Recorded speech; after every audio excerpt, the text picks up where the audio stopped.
Información precisa, completa, veraz, objetiva e independiente. Directo a tu pantalla.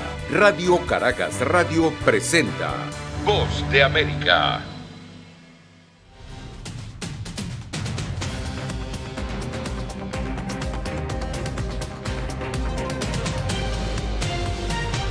Bienvenidos a Foro de la Voz de América desde Washington. Les saluda Gonzalo Abarca. De catastrófico califica Naciones Unidas la actual tendencia del calentamiento global. La advertencia la reitera el organismo en el marco de la cumbre del cambio climático en Escocia. En 2015, en París, varios líderes mundiales se comprometieron a frenar el calentamiento global a menos 1,5 grados Celsius por encima de los niveles preindustriales. Esto, según la ONU, no se está cumpliendo y los efectos son notorios en la calidad de vida, la salud y la economía a nivel mundial. ¿De qué manera? Bien, para responder esto o para que nos expliquen más bien los grandes desafíos inmediatos que tenemos para contrarrestar los efectos del cambio climático, me acompaña la doctora Francis Colón, directora de Política Climática Internacional del Center for American Progress, Eloisa Griggs, subdirectora de Open Society para Latinoamérica, y el doctor Rafael Orihuela, exministro de Salud de Venezuela, profesor de Salud Pública. Bienvenidos los tres. Bien, Francis, voy a empezar contigo. ¿Qué se espera de esta cumbre? ¿Cuáles son, a tu parecer, los retos inmediatos que tenemos los seres humanos ante el avance del calentamiento global? Bueno, lo más importante es que tenemos que reducir las emisiones y cumplir con la meta de reducir las emisiones al 50% para el 2030 y llegar al 2050 con lo que llaman el net zero, ¿no? Y eso es lo que se va a estar hablando, que los países que se den cita en la cumbre tienen que presentar sus metas de cómo van a lograr esto, sus planes para cómo se van a adaptar a los impactos del cambio climático y cómo van a hacer esto en conjunto con otros países, porque como sabemos, el cambio climático no conoce fronteras y nos afecta a todos, y para llegar a la meta los países tienen que trabajar juntos. Entonces, esa es la importancia de esta cumbre. ¿Cómo llegamos a esa meta de reducir el consumo de combustibles fósiles para reducir las emisiones y limitar el calentamiento global? Voy a retomar lo que acabas de decir, que es algo mundial precisamente. Y Eloisa, en tu opinión, los países de Latinoamérica, ¿qué deben hacer para reducir las emisiones de efecto invernadero? Bueno, América Latina tiene una mezcla muy grande de países que tienen una mayor emisión, como México y Brasil, que están entre los 20 países con mayor emisiones de gases de efecto invernadero, y países bien vulnerables, pero que emiten muy poco. Entonces, América Latina tiene que mitigar y adaptar al mismo tiempo. Si la COP de 2015 del Acuerdo de París fue la COP de decidir qué vamos a hacer, la COP ahora de Glasgow es la COP de decidir cómo vamos a hacer y cuán rápido. Porque como la doctora Francis planteaba, ya no hay tiempo. Hasta 2030 los impactos van a ser demasiado altos si no logramos un cambio significativo con esta COP. Entonces, sí es un momento de demasiada importancia para la región, que ya siente impactos significativos en términos de sequías intensas, tormentas, huracanes cada vez más fuertes, e impactos en la alimentación y salud, y muchas veces un aumento significativo de muertes con estos fenómenos naturales cada vez más intensos. Y es interesante, Eloisa, porque es América Latina precisamente un continente con una riqueza, con una diversidad biológica impresionante. Pero bueno, doctor Orihuela, usted como experto en salud pública, ¿cómo cree que está afectando el cambio climático en la salud de las personas? Bienvenido. Bueno, lo primero que debo decirte es que efectivamente llegó la hora del cambio climático a nivel mundial, y eso se está expresando en el caso de las enfermedades, de lo que es el control de la salud pública, en que tiene un desdibujo de los mapas epidemiológicos, que comienzan a borrarse poco a poco porque la zona donde aumenta el calor, donde se va provocando todo este fenómeno, se hace más extensa, lo que hoy en día puede, digamos, rodear al ecuador térmico, en este caso. De pronto consigue enfermedades que son del ámbito tropical exclusivamente, y las consigue en países ya desarrollados. Un ejemplo clásico de esto es lo que se llama la enfermedad de Chagas, que hace 40, 50 años no era endémica en los Estados Unidos de América. Y hoy en día tú tienes una parte sur, sobre todo hacia la zona oeste del sur de los Estados Unidos, donde se consiguen casos propios internos autóctonos del mal de Chagas. ¿Qué va a pasar? Bueno, va a haber una proliferación muy grande de lo que llaman los mosquitos en todas sus versiones que transmiten enfermedades tropicales, y va a haber también un aumento, un incremento climático que afecta la necesidad que tienen los países de tener forma de manejar lo que llaman las cadenas de frío, que es un mecanismo clave para que la vacuna funcione. Yo creo que estamos frente a una coyuntura, una circunstancia histórica muy especial, y esta década que viene va a estar marcada por un debate muy intenso y, por supuesto, ojalá toma de medidas para que esto no ocurra o se atenúe el grado de compromiso que va a producir. Muy bien, antes de continuar conversando sobre ese tema, veamos lo que dijo el primer ministro británico Boris Johnson, quien es el anfitrión de esta cumbre. Esta es la oportunidad que tiene el mundo para impedir que el cambio climático se salga de control. ¿Saben ustedes lo que significa para mí el cambio climático? Es detener el aumento constante de la temperatura, restringirlo a 1,5 grados Celsius para el final de este siglo. Francis, tu opinión sobre esta advertencia del primer ministro británico, quizás la última cumbre en que se pueda hacer algo. Sí, bueno, yo soy científica y como saben, la ciencia ha sido muy clara. El último informe de las Naciones Unidas, del IPCC, dijo muy claramente que la ciencia, no hay debate, no hay duda, y no hay duda no solamente de la causa, sino del tiempo que nos queda para limitar los peores impactos sobre la humanidad. Entonces ya llegó el momento. Las metas que trazamos en París no son suficientes y se nos ha cerrado la ventana. Y aquí en los Estados Unidos estuvimos ausentes de la mesa de negociación de cambio climático por 4 años durante la última administración. Por eso ven este empuje tan grande de la Casa Blanca de Biden, que se va a presentar a la cumbre con todos sus oficiales de gabinete del gobierno para hacer sus anuncios de cómo a nivel de la rama ejecutiva van a actuar, tomar acción directa ya en este año, el año próximo, sobre cambio climático aquí en los Estados Unidos.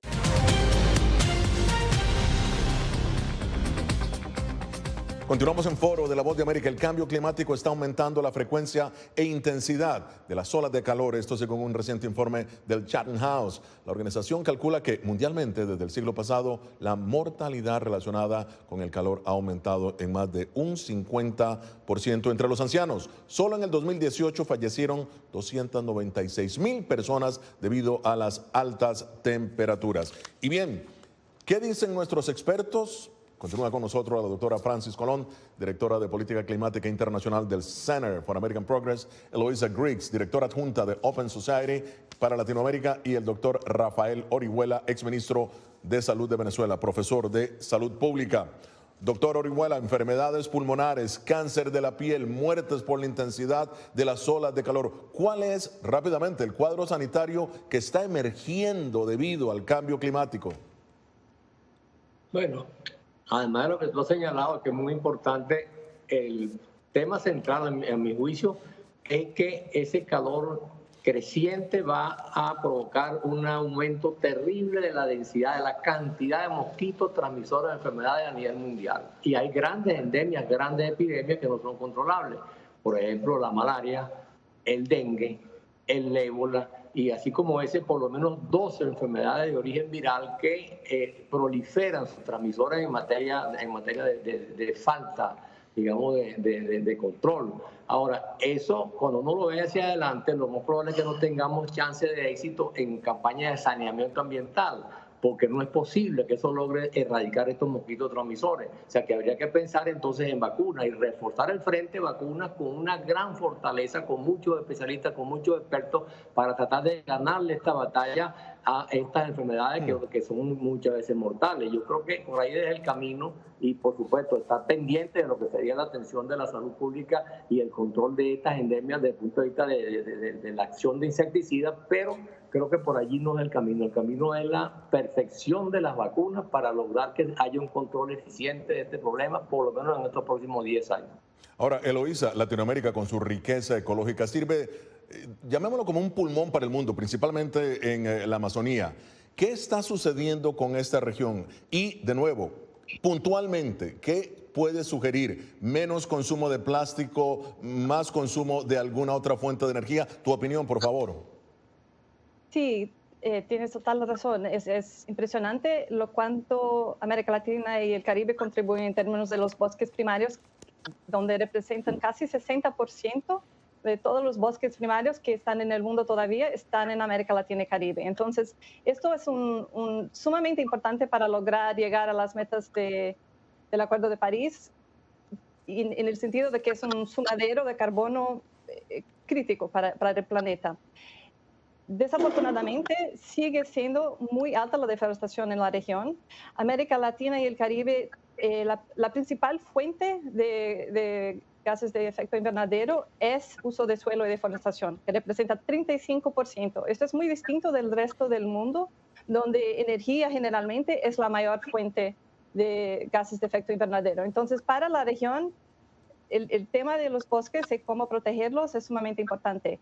Han habido muchos esfuerzos a lo largo de los años para mejorar esto, y algo muy nuevo de los últimos años es empezar a pensar en cómo hacerlo, no solo a través de mecanismos de control y aplicación, pero también creando economías verdes inclusivas para las personas que viven allá, con empleos, con inclusión, que creen una verdadera voluntad de quien está allá, porque en la Amazonía hay 29 millones de personas solo en Brasil, de tener una visión económica que mantiene los bosques en pie, al mismo tiempo con empleos. Claro, ahora, Francis, y rápidamente, de acuerdo con la ONU, China y Estados Unidos son los países que más contaminan el planeta.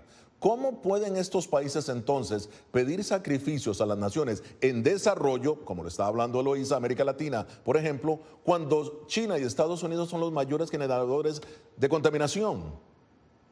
Absolutamente. Bueno, creo que una de las maneras en que se fortalece esa petición es haciendo lo que tienen que hacer en casa. El presidente Biden negociando con su Congreso para pasar la legislación más grande de acción climática en la historia de este país. Es una de las maneras en que se le presenta al mundo cómo estamos haciendo nuestra parte para entonces pedirle a los otros que hagan su parte. Lo otro es que el compromiso de los países desarrollados al financiamiento climático, que es ese fondo que le ayuda a los países a hacer la transición a economías de energía limpia. Estos países desarrollados han hecho sus compromisos, lo siguen haciendo, lo harán estas 2 semanas de la cumbre climática, a ese fondo para los países que necesitan ayuda técnica, ayuda financiera para hacer la transición a energía limpia. Bueno, ahora vamos a ver lo que dijo el secretario general de la Organización Meteorológica Mundial de la ONU, el doctor Petteri Talas. Hoy estamos hablando nuevamente de gases de efecto invernadero y nuevamente hemos roto marcas tanto en esos gases como en dióxido de carbono, gas metano y óxido nitrógeno. Eloísa, tu opinión, imagínate, nuevamente los niveles de contaminación rompiendo nuevas marcas, tu opinión. Sí, no, desafortunadamente, como planteaba la doctora Frances, necesitamos estar llegando a bajar emisiones hasta 50% hasta 2030 y seguimos yendo en la dirección revés.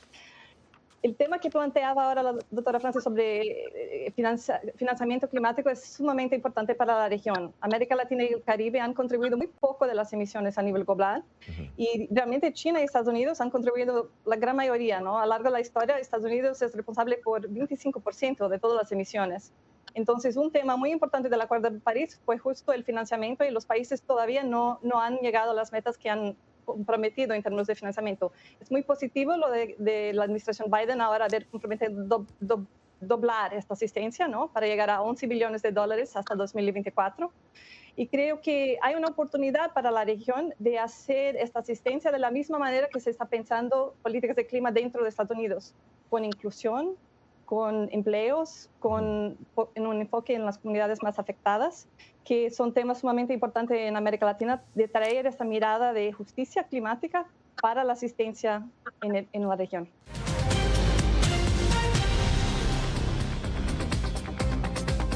Continuamos con Foro de la Voz de América. Según Naciones Unidas, los países necesitan hacer mucho más para evitar una catástrofe mundial relacionada con el cambio climático. Un informe del organismo revela que las acciones implementadas hasta ahora solo lograrán reducir los gases de efecto invernadero en un 7,5% para 2030. Y para cumplir con el compromiso original de los países miembros, los recortes de estas emisiones deberían ser un 55%. Continuamos con Francis Colón, Eloisa Griggs y el doctor Rafael Orihuela. Bueno, Francis, la pregunta es, ¿son factibles las metas trazadas, al menos por parte de Estados Unidos? Sí, los Estados Unidos ha presentado una meta muy ambiciosa, lo hizo en abril de este año, y sí tiene un plan para llegar a esta meta. La legislación que se está todavía finalizando en el Congreso, como sabemos en los últimos días, contiene incentivos tributarios, incentivos fiscales para la generación de energía limpia. Contiene incentivos para comprar vehículos eléctricos y mitigar esas emisiones del sector de transporte. Entonces, sí hay un elemento legislativo, pero también hay un elemento para los Estados Unidos que tiene que tomar acción directamente la rama ejecutiva con nuevas reglas para reducir emisiones del sector de manufactura y la industria, por ejemplo. Pero todo eso es parte del plan de esta Casa Blanca y los Estados Unidos se ha trazado esta meta ambiciosa para llegar al COP y restablecer la credibilidad de los Estados Unidos ante el mundo. Francis, una transición bastante, o más bien que el debate prácticamente se está dando en Estados Unidos, esa transición, ¿no?, de lo tradicional a la energía verde. Pero bueno, doctor Orihuela, enfermedades como el dengue, el paludismo, la tuberculosis, el cólera, ¿no? Todas ellas, según la OMS, están relacionadas con las olas de calor y las inundaciones causadas por el cambio climático. De hecho, regresan enfermedades, doctor, que se consideraban erradicadas. El cambio climático, en su opinión, ¿qué está sucediendo?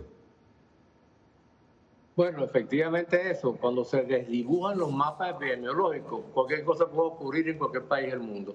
Pero cuando tú chequeas la relación, digamos, franja ecuatorial del planeta, de los países que están alrededor de esa franja ecuatorial y los que están cercanos a ella, te das cuenta que se desdibuja tanto el mapa epidemiológico que en países que era impensable una epidemia, por ejemplo, que te digo yo, de malaria o de dengue o lo que fuere, es normal que esto ocurra. Ahora, eso es hoy, que vamos en 20 años más va a ser una cosa mucho más importante. Claro. Por eso insisto en la cuestión de la vacuna. Y yo diría que hay que crear una comisión también especial de la ONU, porque a los países no les gusta que los controlen, se ponen bravos, que no, que eso no puede ser, que la autonomía, la autodeterminación de los pueblos. Un momentico.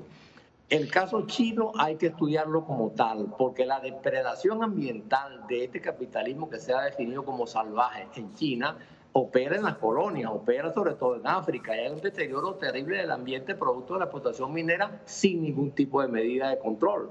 Aquí en Venezuela hemos visto, precisamente en la franja estas mineras que llaman el arco minero, mire, es un desastre, eso está depredando el ambiente, acabando con la vegetación, acabando con todo. Ahora, eso hay que ponerle un parado. Yo no sé cómo se hará, cuál será el instrumento legal válido, pero creo que este es un problema fundamental para estos próximos 10 o 15 años.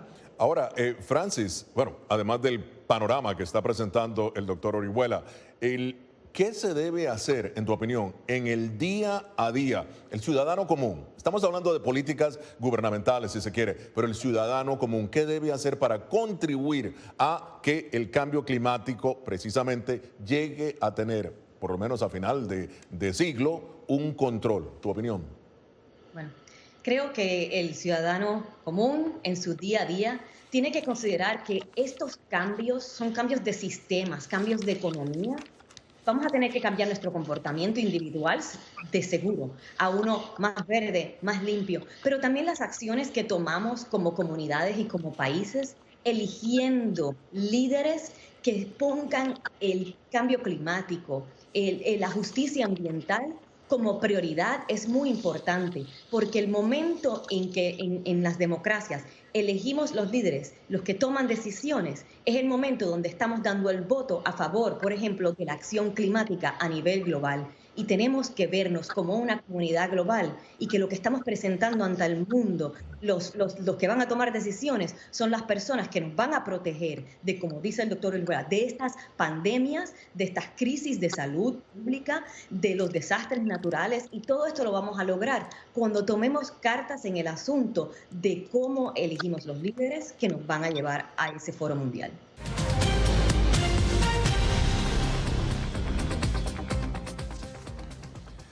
Esto es Foro de la Voz de América. Se inicia la próxima semana la cumbre del clima COP26 en Glasgow, Escocia. Según la ONU, si continuamos contaminando el planeta de la forma en que lo estamos haciendo, la humanidad se enfrentará a una catástrofe sin precedentes. El análisis continúa. Con nosotros la doctora Francis Colón, directora de Política Climática Internacional del Center for American Progress, y también el doctor Rafael Orihuela, exministro de Salud de Venezuela y profesor de Salud Pública. Bien, Francis, cuidado del medio ambiente versus desarrollo. Fíjate eso. ¿Cuál es el compromiso que se debe plantear? El compromiso debe ser el desarrollo económico que es necesario para sostener las economías, las vidas, los trabajos de una manera sostenible.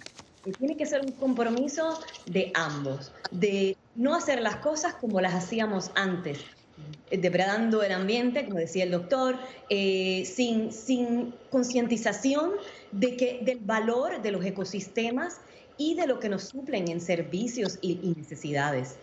No podemos continuar actuando como hemos actuado hasta el día de hoy. Tenemos que vivir de una manera diferente, consumir de una manera diferente y desarrollar nuestras economías de una manera diferente. No se puede escoger, hay que hacerlo en conjunto y de una manera consciente. Hay que hacerlo de una manera donde sí, vamos a crecer la economía, pero con energía renovable. Vamos a utilizar nuestros recursos naturales de una manera sostenible. Hay que tomar, porque no podemos desarrollarnos si nuestros ecosistemas están en deterioro. No podemos alimentarnos si nuestra agricultura está completamente devastada. No podemos manejar nuestras economías de turismo, de pesca, si nuestros océanos están muertos. Bien, doctor Orihuela, se nos está acabando el tiempo, pero rápidamente, debido a los efectos del cambio climático en la salud, que ya hemos comentado, ¿podría este problema colapsar los sistemas de salud de las naciones? Absolutamente sí, es mi respuesta. Creo que estamos encaminados hacia allá y lo que hagamos ahora va a tener una expresión, digamos, favorable hacia los 2030, 2040. Pero hay que actuar y hay que actuar ya. Esa es mi conclusión y creo que eso es muy importante para alentar al mundo de que la cosa no es rochela, que esto es un problema serio que hay que atacarlo y hay que atacarlo ya. Muy bien. Y Eloísa, ¿cómo se debe incrementar muy rápidamente, más bien incentivar? Perdón, ¿qué digo, Eloísa? Francis, ¿cómo se debe incrementar o más bien incentivar a naciones en desarrollo a proteger su ecosistema rápidamente? Sí, bueno, hay que tomar medidas para la protección de, como dijo Eloísa anteriormente, estos sumideros de carbono, donde vamos a secuestrar el carbón para que no salga a la atmósfera y continúe el calentamiento global. Y para esto los países desarrollados van a tener que implementar el financiamiento público. Muchísimas gracias a Francis Colón, Eloísa Griggs y al doctor Orihuela. Llegamos así al final de esta edición de Foro. Nos vemos la próxima semana con el análisis más allá de los titulares. Desde Washington, les habló Gonzalo Abarca.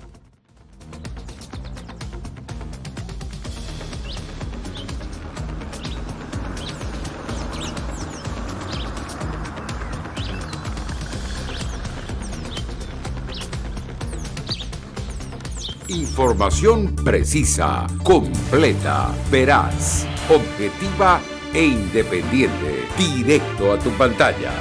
Voz de América en RCR 750.